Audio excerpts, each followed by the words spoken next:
and welcome to Nutrien's 2026 second quarter earnings call. At this time, all participants are in a listen-only mode. A question-and-answer session will follow the formal presentation. As a reminder, this conference call is being recorded. And I would now like to turn the conference call over to Jeff Holzman, Senior Vice President of Investor Relations and FP&A. Please go ahead. Thank you, operator. Good morning, and welcome to Nutrien's second quarter 2026 earnings call. As we conduct this call, various statements that we make about future expectations, plans, and prospects contain forward-looking information. Certain assumptions were applied in making these conclusions and forecasts. Therefore, actual results could differ materially from those contained in our forward-looking information. Additional information about these factors and assumptions is contained in our quarterly report to shareholders, as well as our most recent annual report, MD&A, and annual information form. I will now turn the call over to Ken Seitz, Nutrien's President and CEO, and Mark Thompson, our CFO, for opening comments. Good morning, and thank you for joining us today to review our first half performance, progress on our strategic priorities, and the outlook for our business. In the first half of 2026, Nutrien delivered record potash sales volumes, strong growth in proprietary products margins, and further enhanced the reliability and cost position of our nitrogen assets in a dynamic global operating environment. We raised the bottom end of our 2026 potash sales volumes guidance, lowered our capital expenditures guidance range, and increased the pace of share repurchases. Our results demonstrated strong performance against our strategic priorities that are strengthening our business, driving structural growth in free cash flow, and increasing cash returns to shareholders. In potash, we increased production from our low-cost six-mine network and utilized the capabilities of our extensive global supply chain to meet strong customer demand. In the first half, we mined 53% of ore tons using automation, exceeding the top end of our 2024 Investor Day target. This result reflects the strong execution of our automation strategy, while also highlighting additional opportunities to further enhance deployment and performance across the network. These investments are delivering wide-ranging benefits beyond improvements in safety and productivity. Increased automation enables us to mine more ore with the assets already in place, helping to optimize capital expenditures and maximize returns on existing investments. In nitrogen, our low-cost North American assets remain well-positioned, with advantaged natural gas costs and a continued focus on initiatives that increase upgraded product volumes and margins. Our first half production was consistent with our previous expectations, including a planned turnaround at our Carseland facility that demonstrated operational excellence in action. The turnaround was the largest in the facility's history and included a debottlenecking project that increased the site's annual production capacity. Despite a much larger scope than the last major turnaround 4 years ago, we achieved higher productivity and contractor efficiency through improved planning and execution. The work was completed safely with 0 lost time injuries, ahead of schedule and under budget. Turning to our downstream retail business. Adjusted EBITDA increased by 4% in the first half of 2026, underpinned by execution of key growth initiatives that enhance our ability to serve growers with a broader set of products and services integrated to our network. Our proprietary products business delivered strong growth in the first half, including a 10% increase in proprietary crop nutrients gross margin despite softer fertilizer demand, as growers continue to prioritize solutions that enhance productivity. Our performance reflects targeted investments we made to expand capacity and meet increasing customer demand, with sales volumes for certain nutritional products increasing nearly tenfold compared to the prior year. Together, these results demonstrate how customer insights, targeted investments, and disciplined execution are driving earnings growth. Over the last 2 years, we have taken purposeful steps to optimize our portfolio, following a comprehensive review of each asset's free cash flow contribution and returns on invested capital. Since June 2026, we completed agreements to sell non-core assets for gross proceeds of approximately $90 billion. Including these agreements and prior divestments, we have generated approximately $1 billion in gross proceeds since the fourth quarter of 2024. These actions are strengthening our portfolio quality while creating additional flexibility to reduce debt, increase shareholder returns, and allocate capital to businesses with superior long-term growth opportunities. As previously announced, we are reviewing strategic alternatives for our phosphate business and are encouraged to have received numerous non-binding bids as part of the process.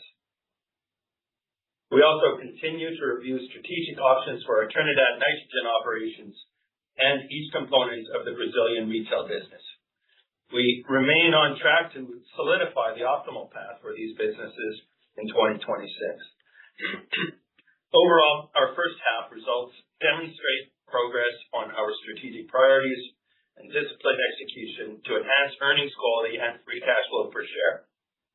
Across each of our businesses, we continue to focus on areas within our control, namely operational excellence, cost management, and capital efficiency. While the external environment remains dynamic, we believe Nutrien is well positioned to create long-term value for our shareholders. Now, turning to the market outlook. Global agricultural markets are supported by robust grain and oilseed demand. Risks to crop production and trade have increased due to geopolitical uncertainty and forecasts indicating El Niño conditions, which are expected to place upside pressure on crop prices. Potash margins remain constructive due to favorable affordability, healthy demand in all major global markets, and stable supply relative to other commodities. We've maintained our forecast for global potash shipments of 74 to 77 million tons in 2026, as projected shipment levels are expected to be consistent with consumption. Global urea prices declined in the latter half of the second quarter during a seasonal low for demand that was exacerbated this year due to evolving geopolitical developments. Global urea fundamentals have firmed in the third quarter, driven by ongoing trade flow disruptions, production outages, elevated energy prices, and increased demand. We expect these factors will continue to shape the outlook for nitrogen markets over the remainder of 2026. In this environment, Nutrien's North American nitrogen assets are well positioned to benefit from secure, low-cost feedstock supply and dependable market access. With that overview, I'll now turn it over to Mark to provide more detail on our second quarter financial performance, guidance assumptions, and capital allocation priorities. Thanks, Ken. Nutrien delivered adjusted EBITDA of $2.4 billion in the second quarter of 2026, and first half adjusted EBITDA was $3.5 billion, up 6% from the prior year. Cash provided by operating activities rose by 12% in the first half, providing opportunity to further advance our capital allocation priorities. In potash, we generated adjusted EBITDA of $658 million in the second quarter, reflecting higher global benchmarks and strong operational and supply chain execution.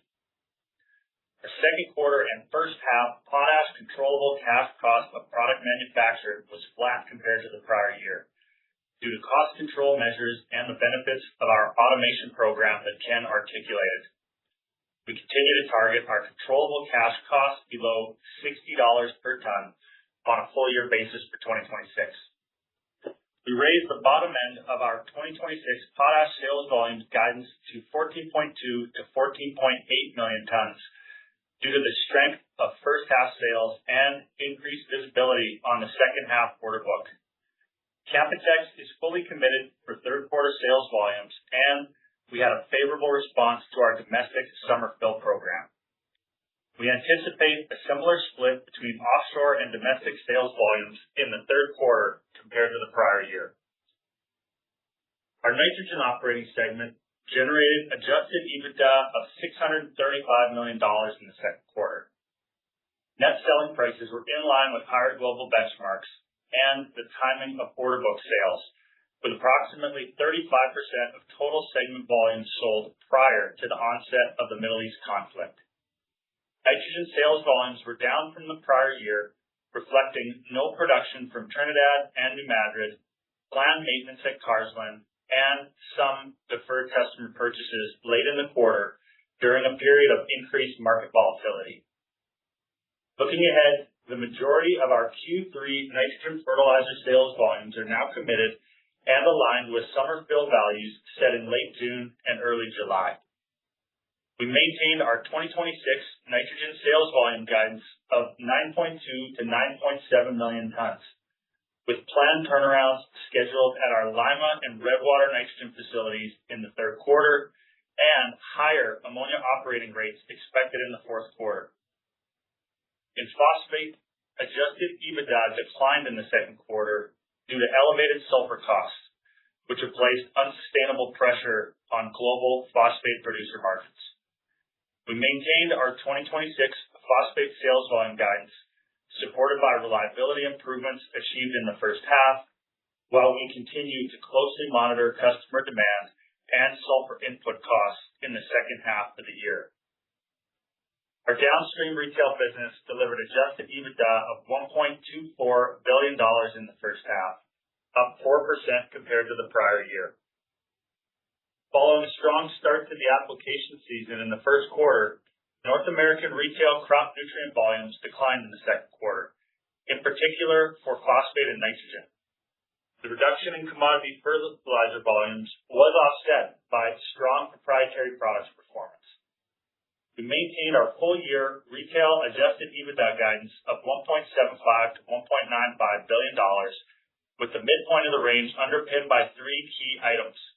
First, we continue to project high single-digit growth in our proprietary products gross margin in 2026, supported by organic growth in our core retail geographies. Second, we expect higher crop nutrient margins per ton to offset a reduction in sales volumes compared to the prior year. We anticipate firming crop prices and an earlier start to the North American fall application season will support nitrogen and potash applications similar to historical average levels, with phosphate demand expected to remain below historical levels. Third, we anticipate recent favorable weather to improve winter planting prospects in Australia and continued strength in livestock markets through the second half. As we look toward the remainder of 2026, we expect free cash flow to be supported by constructive fertilizer market fundamentals, strong operational execution, capital discipline, as well as ongoing portfolio optimization efforts. Reflecting this focus on capital efficiency and returns, we have reduced our capital expenditures guidance by $50 million to a range of $1.95 to $2.05 billion.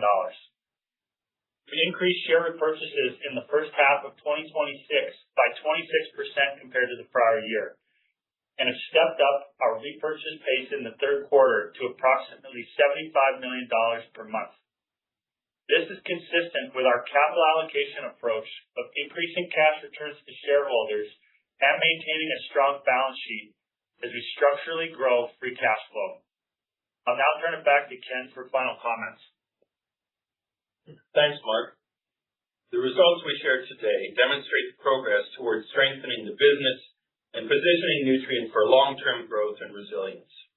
Across Nutrien, our teams continue to identify initiatives to further improve performance, unlock value from existing platforms, efficiently serve our customers, and advance future growth. Together, these efforts are expected to structurally increase free cash flow per share and enhance long-term shareholder returns. To that end, we intend on hosting an Investor Day on November 30th in Toronto, where we will outline the next phase of opportunities to create additional value across the business. To close, I'm encouraged by the team's execution in the first half of 2026 and the momentum we continue to build across Nutrien. With that, we'd be happy to take your questions. Thank you. Ladies and gentlemen, we will now begin the question and answer session. Should you have a question, please press star followed by the number 1 on your touchtone phone. You will hear a prompt that your hand has been raised. and should you wish to decline from the polling process, please press star followed by the number 2. If you're using a speakerphone, please lift the handset before pressing any keys. The first question comes from the line of Chris Parkinson from Wolfe Research. Please go ahead. Great. Good morning. Just want to circle around the second half outlook for potash. It seems like demand has been pretty stable, across Asia, Southeast Asia, some of your core markets. I'd love to hear your perspectives there versus your initial Jan 1st expectations, run through the Americas. And then, in terms of your order books, do you feel pretty comfortable where you are now, heading into December, especially that, you're kind of taking some maintenance downtime and some other stuff. Would just love to hear both the puts and takes, how you're thinking about that. Thank you so much. Great. Thank you, Chris. Yeah, we are certainly constructive on potash for the second half and for the year. We continue to say 74 to 77 million tons of shipments this year, and you will have seen that we raised the bottom end of our own guidance, now at 14.2 to 14.8 million tons. And this is largely owing to favorable affordability, of course, and to your question, healthy demand in all major global markets. We started the year with low inventories that are being replenished. And, here we are in the second half. We've had a favorable response to our summer fill program. We're, now heavily committed through Q3. And of course, Canpotex and fully committed through Q3 and expecting year-over-year growth in offshore markets. So yes, constructive on the setup, but maybe I'll have, to your question, Chris, I'll hand it over to Chris Reynolds to just talk about region by region. Yeah, good morning, Chris. Thanks for the question. And as Ken said, we are feeling good about demand for potash for the balance of the year. As you know, still globally the most affordable nutrient out there, and we're seeing that in our major markets. And so, as you suggest, as we go around the world here, North America, we had a good response to our summer fill program, and then subsequent to that, a price increase we took where we've taken some orders against that already, and also a fairly slim import lineup as we look out over the next couple of months. Brazil, Q3 is always a little seasonally quiet in Brazil, but despite that, prices have been holding pretty steady around that $400 mark. And the uptick in ag commodity prices we've witnessed has also helped sentiment down there. We estimate there's still a lot of buying to be done yet in Brazil for the balance of the year, somewhere around 4 million tons. And so feeling good about things there. We actually just got back from a trip to China talking to customers there, and although port inventories have grown a little bit year over year in China, what we heard from our customers is that in-country channels are reasonably slim. So when you think about 20 million tons of consumption is the expectation there for China, and port inventories around 3 to 3.3 million tons, certainly not overbearing in terms of supply demand. And the other message we got loud and clear while we were there is that the government and the buyers there are prioritizing security of supply. And they also like the outcome of an early settlement for this 2026 contract. Southeast Asia demand continues to be underpinned by really good palm oil prices, but also a little bit of concern in terms of the potential El Nino impact in that region. So overall, Chris, feeling good about demand for potash for the balance of the year and the continuing stable market.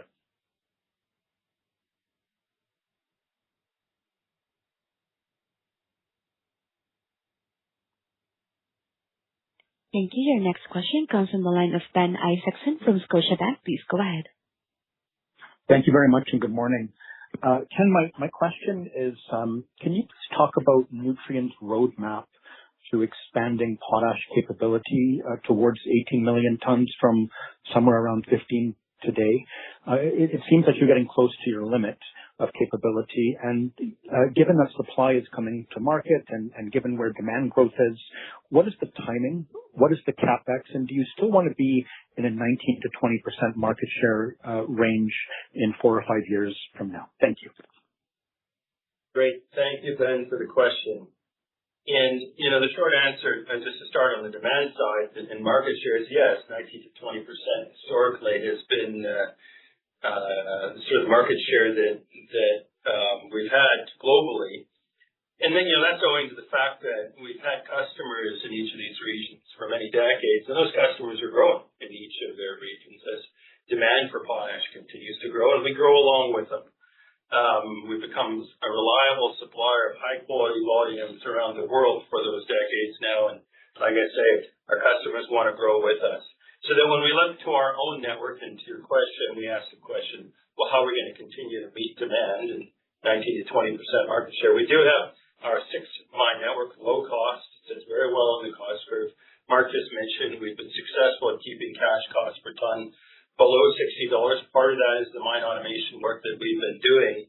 But that mine automation work means that the next ton that we mine is also more efficient than the last. And so as we continue to deploy those automation efforts, we look to where we're going to unlock that next ton. And, it sort of happens in a way that we move from mine to mine depending on the all-in lowest cost, CapEx, capital charge included, where we get that next ton from. Today that has meant Lanigan expansion, but we have options at 5 of those 6 mines to continue to expand production. And again, with mine automation, those options are growing for us. This year, we would say that we have about 15 million tons of production capacity. To your question, then we like to think about sort of a year lead time to unlock additional volumes and maintain that 19 to 20% market share. So lead times are actually relatively short, and it's really getting mining machines in place and belting to the shaft, given that our milling capacity and tails management areas are built. That it may require some load-out investment in some of our mines, but again, these are relatively, and I just say relatively shorter-term investments than something like a greenfield development. In terms of cost, we say, that next increment of production, 15 to 18 million tons, sort of $200 to $300 a ton. And that would be, as you know, as we're witnessing, an order of magnitude lower than a greenfield development. As we go from 18 million tons and beyond, we do experience a bit of a step change in capital, but again, we're talking about $700 or $800 a ton. Again, maybe a third or less of what a greenfield development would be. So, suffice it to say that we have these plans, we have this mapped out, we've done the math, we've talked to our customers, and every year we just continue to demonstrate that we grow our volumes.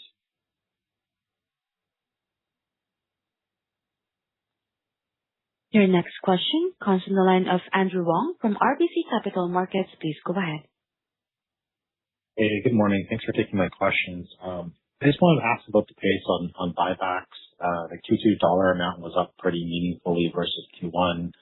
And then when we look at Q3 to date, the repurchases, if we kind of average it out through the quarter, it puts you on another similar pace in terms of sequential increase. So is this your new regular buyback rate, or was there something that was driving this increase more temporarily, like because of cash flows or how you see the value in your shares? Thank you.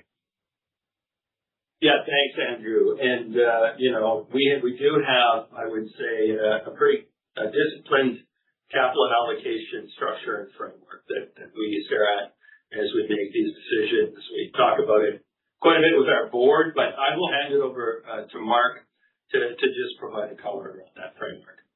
Yeah, thanks, Ken. Good morning, Andrew. And just before touching on the specific buyback pace, I think it's important to provide some context on the overall capital allocation philosophy, because the buybacks are but one component of a broader set of objectives that we have that value for shareholders. So as Ken has said, and I've said numerous times, you look back at our 2024 Investor Day, and since that time, we've provided numerous avenues to grow structural free cash flow from the business. We've had the upstream fertilizer sales volume growth we've demonstrated, the retail earnings growth, and the continued optimization of cost structure and capital expenditure structure, all of which have grown that structural base. As you heard Ken say this morning, we've now generated since the fourth quarter of 2024 about $1 billion in divestiture proceeds, which has put our balance sheet in a great spot. And as we've mentioned numerous times, the return of capital philosophy is anchored in the idea that at mid-cycle prices, we want to be around 1.5 times net debt to EBITDA. And we're getting quite close to those levels today, and we're very comfortable with the balance sheet and feel like we're in a great spot on that front. So when it comes to being disciplined on capital allocation, we now have a very streamlined and targeted set of growth investments in the business where our core strengths exist, but really believe that we can demonstrate strong returns for shareholders by reinvesting in the company in those areas. But that also has allowed us to grow that stable cash base.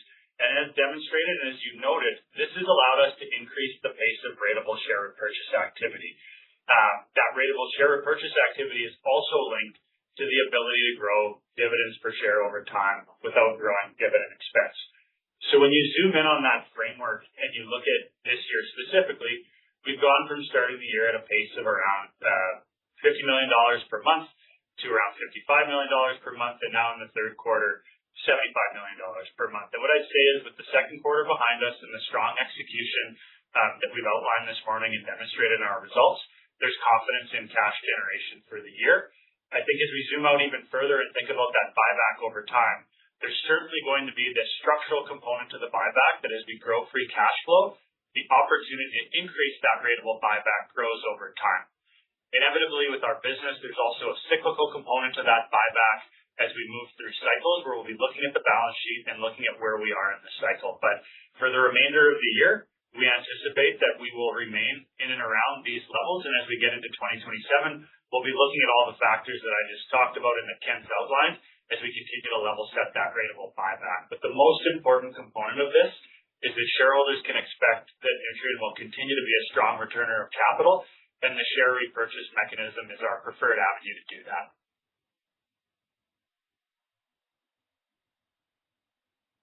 Your next question comes from the line of Joel Jackson from BMO Capital Markets. Please go ahead.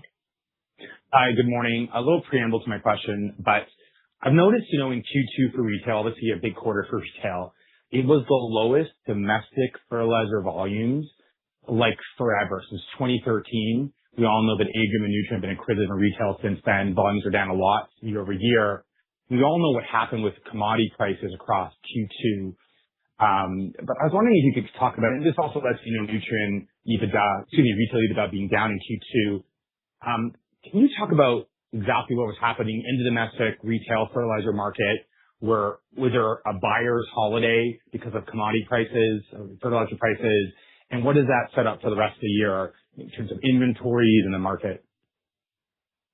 Yeah, thanks, Joel. As the sort of spring unfolded, we were, and at the start of the year, we're expecting lower fertilizer volumes in our downstream business, albeit maybe not as to the extent that you describe. And so what was going on there is we did see phosphate volumes down about 10%. And, we can use the words demand destruction. And the reasons for that, we've talked about, obviously, what's going on in the sulfur market and the phosphate business in general as phosphate producers struggled and shutting in facilities. So, and we're heading into the second half here, we expect we'll continue to see demand destruction as it relates to phosphate. Nitrogen volumes were down, you're correct, and down about 7% in our downstream business, owing to a few things. Obviously, year-over-year corn acres are down, and that certainly plays a role in nitrogen applications. We did have a larger fall application season in 2025, so we did see some significant volumes go down last fall, and we had a delayed start to the Western Canadian planting season, which also had an impact. And yes, we did see some demand deferral into the second half, and that's, what happened to urea prices that run up, and then, the sort of seasonal lull as we came out of the season, and growers stepping back and watching prices come down and delaying purchases. So yes, that contributed as well, albeit to a lesser extent. And potash was pretty much as expected. We saw 1% growth in potash, and that's owing to probably being the most affordable of the three crop nutrients once again. Heading into the second half here, the crop is advancing well, which could lead to an open application season so that we continue to expect good volumes this fall on the year. Could we be down a little bit on volumes? Yes, but we expect a higher gross margin per ton on crop nutrients again in the second half that will offset those lower volumes. More broadly, for our downstream business, for our retail business, if you're talking about a tale of two halves here. Proprietary performed very well in the first half. Crop chemistry, as expected, Australia is performing well. We had some higher costs as it relates to fuel, but coming out of the second half, we've maintained our guidance at 1.75 to 1.95 million tons. And it's really just owing to the ongoing, high single-digit percentage growth in our proprietary product gross margins, structural growth as it relates to proprietary products. Again, I talked about crop nutrients. Crop protection is performing well.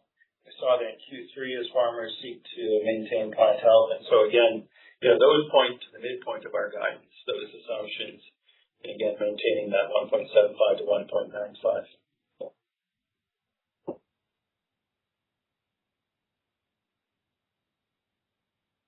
Your next question comes from the line of Vincent Andrews from Morgan Stanley. Please go ahead. Thank you. Good morning, everyone. Just sticking with retail, there was a call out in the retail section on the cover page about the strong Australian livestock season. I see that shows up in services and other, and it certainly helped the second quarter. Could you just give us a little more detail on that? It's not an area I particularly have a lot of expertise on. And will that carry forward into the balance of the year, and how will it play out? Thank you. Yeah, thanks, Vincent. Yes, livestock markets are very strong, not just in Australia, but yes, certainly in our Australian business. We have got a combination of good weather in Australia and a strong livestock market. But yeah, I'll hand it over to Chris Reynolds just to provide some more color. Yeah, thanks, Ken. Yeah, good morning, Vincent. Thanks for the question. We were expecting actually livestock prices to come off a little bit in Australia after a pretty good run up there in 2025. But on the continued strength of export demand for both lamb and beef, we've seen those prices continue. And so where that comes from us is those stock agent commissions. That's the revenue stream we have in Australia in terms of obviously a percentage of the price of sheep and cattle mainly that we are instrumental in helping our growers sell in the Australian market. We also saw the Chinese government put some import restrictions on particularly Australian material and product. We haven't seen that impact prices yet. So we're on the watch out for that a little bit, but been very pleased with the performance of that business year to date.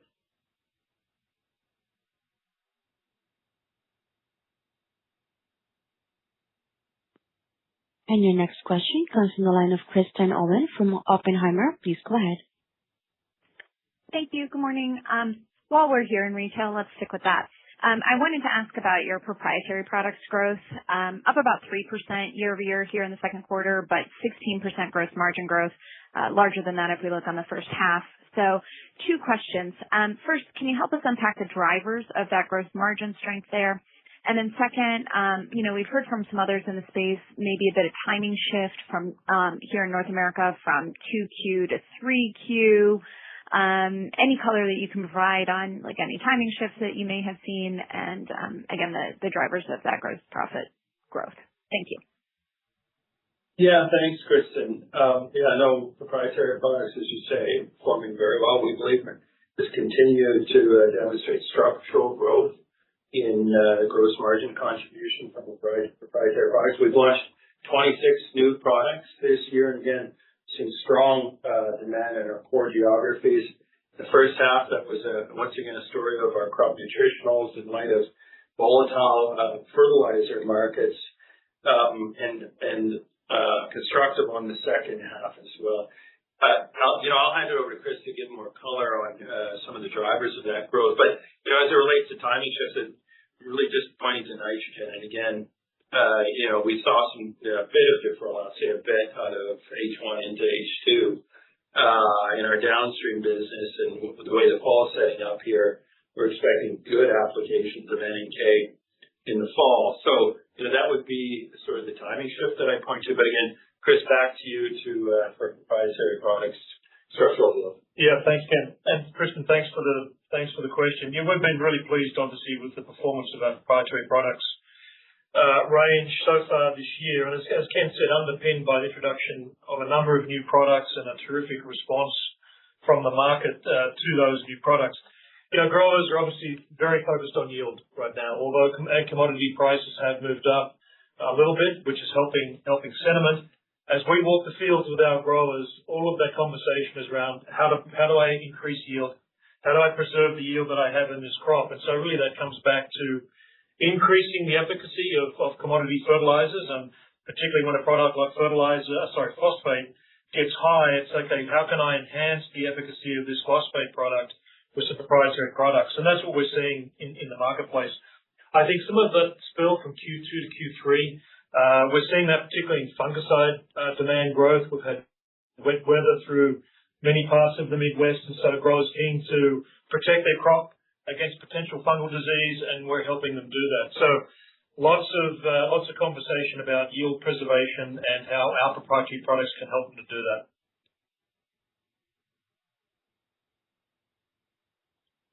Your next question comes from the line of Edlain Rodriguez from Mizuho. Please go ahead. Thank you. Good morning, everyone. In the global potash shipments outlook of 77 million that you have, given the affordability of potash and strong demand, what gets us to the low end and what gets us to the high end of that range?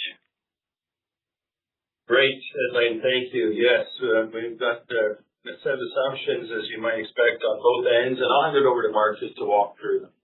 Thanks, Edlain. And I think your question was about both the global supply construct, but I'll also make maybe a few comments about our own range in the context of that. And so, as Ken set up in his prepared remarks, and I think Chris has alluded to this morning already, very robust demand for potash really across the world. And that's continued to be underpinned by the availability of supply that we believe does exist at the midpoint of our global shipment guidance range, affordability and stability of prices, and then again, that fact that inventories have not been building disproportionately in any part of the world. And so it's all the factors that lead to the construct that if these are the factors we see going forward, the potash demand is healthy and it can continue to grow over time. If we look to the upper end of that range, truth be told, we already believe that we're testing global supply chain capability, and at the very top end of that range, we would need to see the effective capacity be available to serve all markets across the world for the remainder of the year. That would be the primary constraint as we get into the top end of the range. At the bottom end of the range, I think we're looking at some of the factors we've talked about today in terms of how the onset of potential risks related to El Nino in Southeast Asia, looking at how inventories evolve for the rest of the year in global markets, and then, of course, supportive weather, allowing potash to reach global markets and go to ground. If we look to our own range, again, our potash production has continued to be very stable and consistent, as we've alluded to this morning. And at the high end of that range, we would really expect that for us to be there, consistent with our targeted market share, that global markets would have to be trending to the top end of that range for us to be reaching the top end of our range. And at the lower end, it's the typical factors that you would look at in terms of any disruptions to supply chain, the availability of good weather in North America for the fall application season, and all of those typical factors. So as of today, we feel quite comfortable with the midpoint of our guidance, and that's been evidenced by the bump in the lower end of the range.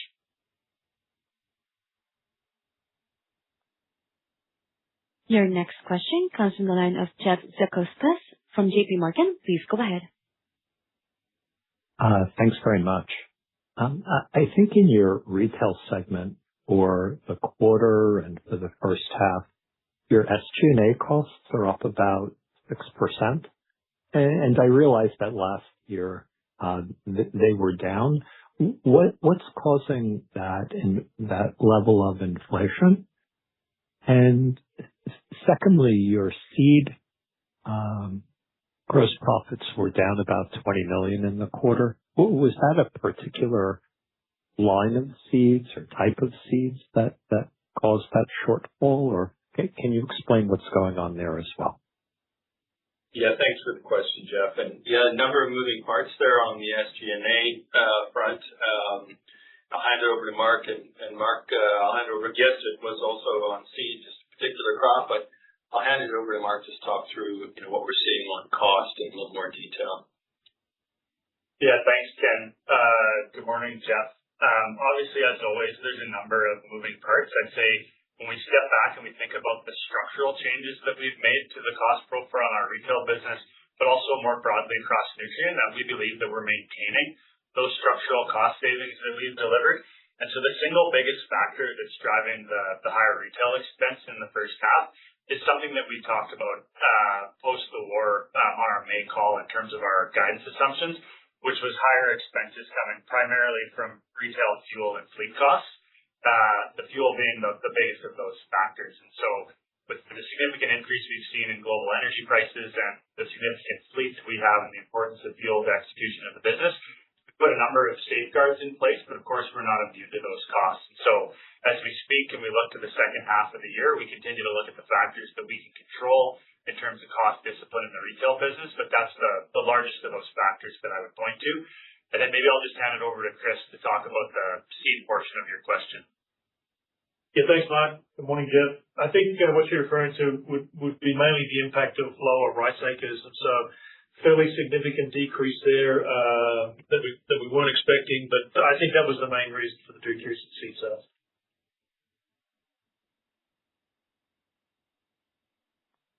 Your next question comes from the line of Matthew Dio from Bank of America. Please go ahead. Good morning. Not to beat up more on retail, but Nutrien margins saw a nice tick up sequentially, but still running down year over year. Just kind of wondering if that's mixed. I would have just assumed a better margin pull through given what we saw on the price increases in the market in 2Q. And then on CP, similarly, or I guess pretty strong performance. I'm just wondering where volumetrically that comes in, because I would have assumed, given just farmer profits, we might have seen weaker overall sales. I'm assuming that growth is not price. Yeah, thanks, Matt. With respect to the first part of the question, just on margins, I'll hand it over to Mark. I'll just say on CP, again, the first half played out pretty much exactly as we expected, and as Chris mentioned earlier, for the second half, farmers are getting out and protecting their crop. And so we've seen strong crop protection movement of volumes in the third quarter. And, part of the story about maintaining guidance for the year is crop protection playing out as expected. But Mark, do you want to talk about margins? Sure. Thanks, Matt. Good morning. Not a lot to add to the portions of the comments we've had this morning on guidance. I think when you look at the downstream crop nutrient segment as a whole, and you take the comprehensive look at that, I mean, one, as we indicated in our May commentary, we expected that fertilizer sales volumes would be down. Obviously, with the quarter now being behind us, and as Ken described, we saw that being a little bit more significant than we expected, particularly on phosphate and nitrogen. As we also said on the May call, we expected crop nutrient margins to be stronger.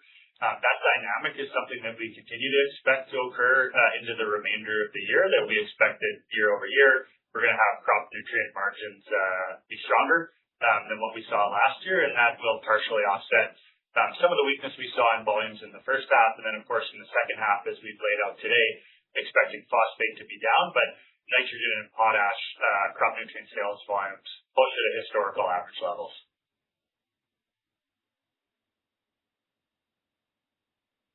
Your next question comes from the line of Ariana Milane from CIBC Capital Markets. Please go ahead.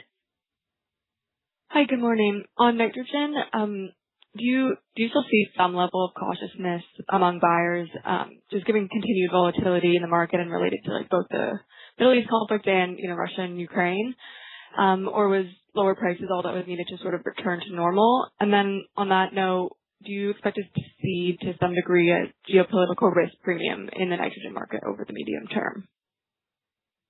Yeah, thank you for the question, Ariana. So, with respect to the first part of the question, the answer is no. It's much of what we've been discussing, and crop is progressing well. There were some deferrals of the nitrogen deferrals of the first half, going to have to be made up for in the second half. Notably, we ran our summer fill programs and had very strong response on nitrogen, and so That certainly gives us confidence. We're 85% committed into the third quarter here. And again, with an open fall application season, with nitrogen urea prices having come off, we're constructive on NNK for the fall, as Mark just explained as well. With respect to the risk premium for ongoing risk premium geopolitical, it's a difficult one to answer. I mean, we talk about what's obviously going on in the Middle East with respect to disruption of trade flows and volumes that continue to be sequestered upstream of the Strait of Hormuz, that 1.5 million tons a month that's not coming into the market as long as the strait is closed. It's really no conclusion, obviously, no conclusion there in terms of volumes being able to flow freely. So let's see how that plays out into the fall. And then beyond that, we look to, potentially longer term disruptions as we consider damage to infrastructure, fertilizer production facilities, certainly to natural gas facilities in the region that export LNG to other places that produce nitrogen. So there's a lot going on there. It plays out today. Probably, you're seeing $20 natural gas in Europe, and thankfully our assets continue to sit in geographies that are structurally advantaged as it relates to feedstock. And so, it's that combination of things, constructive on the fall and where our assets sits that make us constructive overall on nitrogen.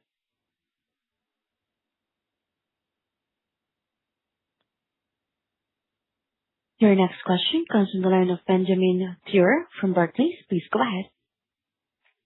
Hi, everyone. This is Rahi on for Ben. Sorry to bring it up again, but for potash, you mentioned the strong demand globally, but I guess just more color on what gives you confidence that farmers will not cut potash spend in order to save up for nitrogen. Maybe if you can point to other periods in the past at a similar scenario, like higher nitrogen pricing, lower potash, relatively low grain pricing, maybe higher inputs. I know there's been some debate on the industry and whether there will be growth or decline in potash, global potash shipments this year. So just looking for kind of your perspective on that. Thank you. Yeah, thank you, Rahi. What we're seeing in the farmer with our grower customers and with really our wholesale regions around the world is that, with demand destruction in phosphate, for example, you look at the share of wallet that farmers deploy toward fertilizer purchases, and with the relative affordability of potash, we're actually seeing strong potash demand as farmers adjust the mix of what they're putting on the ground. And so we are seeing potash go to the ground. And what I can tell you is just the signpost, what we're seeing in the market, and that goes to our successful summer fill program in North America. Again, heavily committed here into Q3 and talking about this open application season in the fall, and maintenance of that global shipments range of 74 to 77 million tons, and certainly domestic being a part of that. Again, potash volumes were up a little bit in the first half. And then talking about commitment levels at Canpotex. And Canpotex is fully committed through Q3 and expecting overall volumes to be up this year compared to last. And again, that's just on the back of strong demand in just about every region that we supply, and Chris walked through that earlier. So you put it all together, and we see 74 to 77 million tons. Walk through our assumptions on each end of that range, and then the role that we're playing in that 19 to 20% market share, and the confidence that we have increasing the bottom end of our guidance range from last quarter.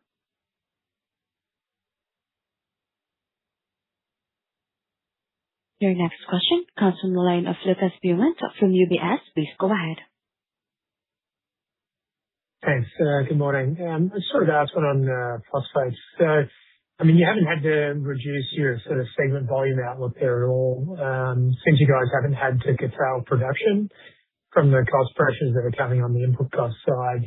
So I just wanted to understand, how are you kind of managing that compared with the others in the industry?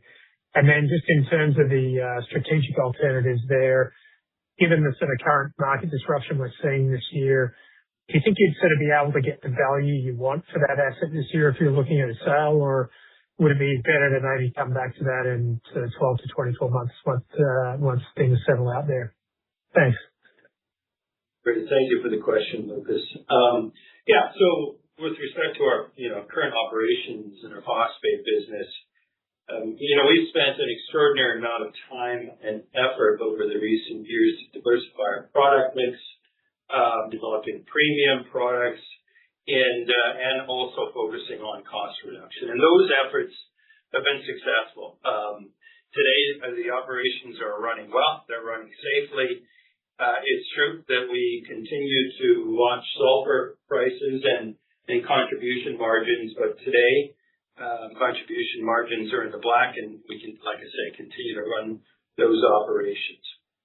That could change, given the volatility in the sulfur market. But again, today, given the product mix, low cost, or a focus on cost, and of course, the quality of the Aurora asset, we continue to run our operations. With respect to the process, it's a good question, with respect to what the volatility and uncertainty of the market. As we entered the process, being, of course, conscious of what's going on in the market, we assumed that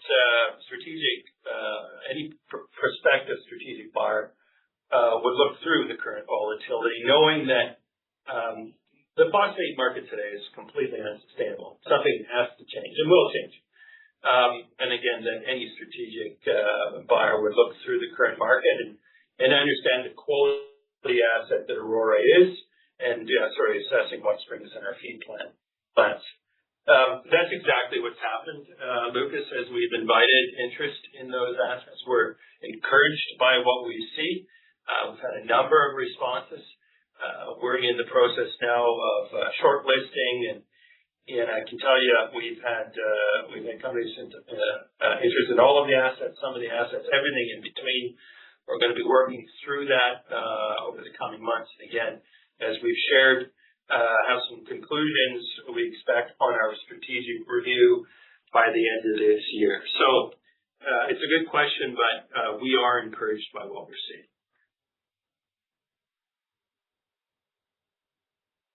Your next question comes from the line of Steven Hansen from Raymond James. Please go ahead. Yes, good morning, guys. Thanks for the time. I just wanted to circle back on some of the earlier comments on long-range potash outlook planning. I'm just curious if you're looking at your existing logistical network, how you feel about that. In a couple of contexts, I guess we've got the major projects planning here in Canada and some nation-building efforts pushing for additional infrastructure spending on the West Coast, but then you've also got your plans to perhaps move into the Pacific Northwest as well for a terminal. So just thinking about, or I'd just like to get some commentary on how you feel about the current status of the network, and ultimately how you view that network is set up to handle some of this longer term planning that you're thinking about. Thanks. Yeah, thank you, Steve. And we're very thoughtful about that. If you look at global demand and what's happening, 2.5% average annual growth rates per year, and there's significant runway there, given that the world habitually underutilizes potash, and what we can do globally with respect to yield, plant health, disease resistance, drought resistance with more potash.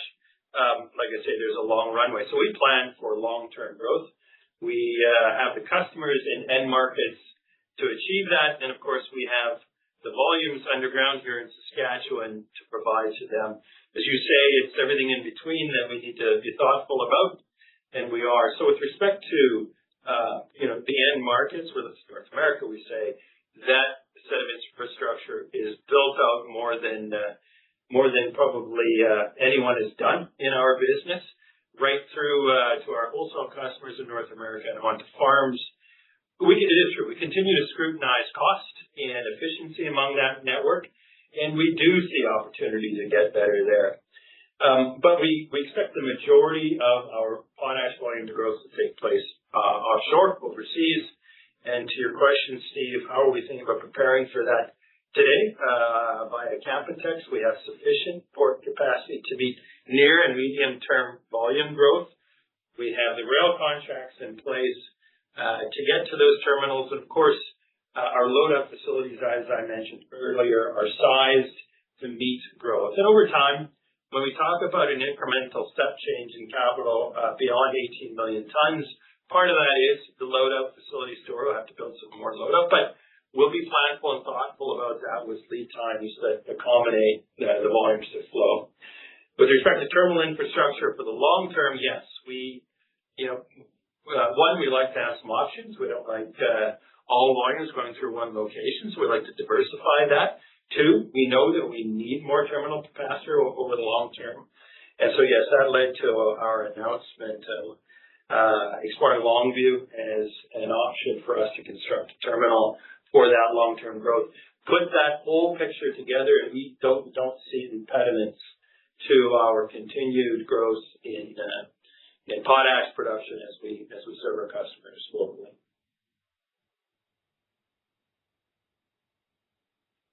Your next question comes from the line of David Simmons from BNP Paribas. Please go ahead. Hey, guys. Yeah, thanks for the chance to ask a question. Couple for me, please. The first one's a bit of a conceptual one.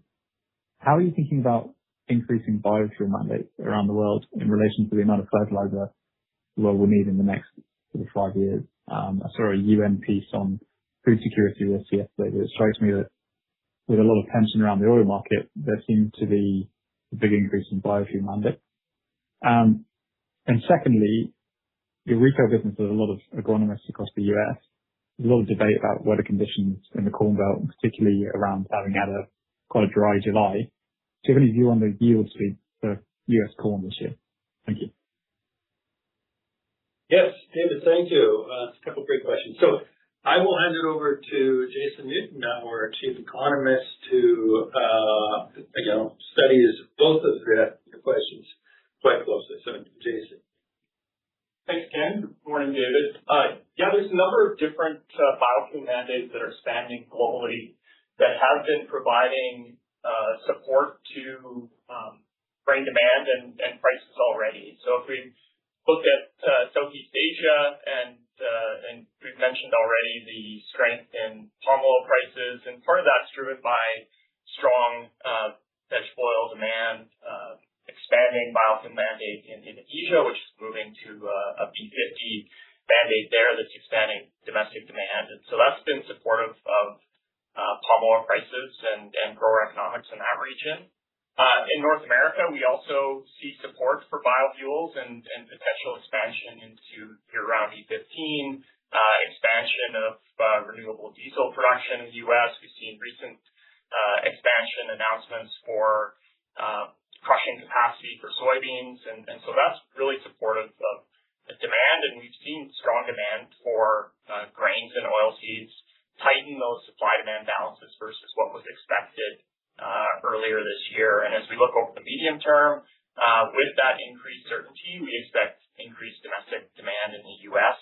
to be supportive of grower economics and acreage. To your second question on weather in the U.S., we've seen across numerous geographies globally challenges with weather conditions. We've seen really hot and dry weather in Europe, and dry weather, especially in the western Corn Belt of the U.S., and consecutive weeks of reduced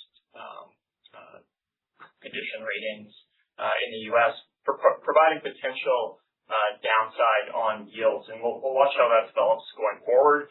Of course, we know that nutrient application rates were down as well, and that could provide additional uncertainty with respect to yields, given the importance of adequate nutrition in terms of drought resistance and so on. And so as we look toward the fall, the tightening supply-demand balances from that strong demand and reduced crop yield potential is supporting a more optimistic view of ag economics and supply and demand fundamentals.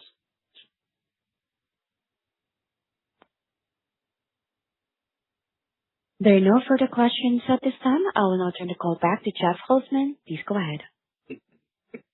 Thank you for joining us today. The investor relations team is available if you have follow-up questions. Have a great day. Thank you. Ladies and gentlemen, this concludes today's conference call. Thank you for your participation. You may now disconnect.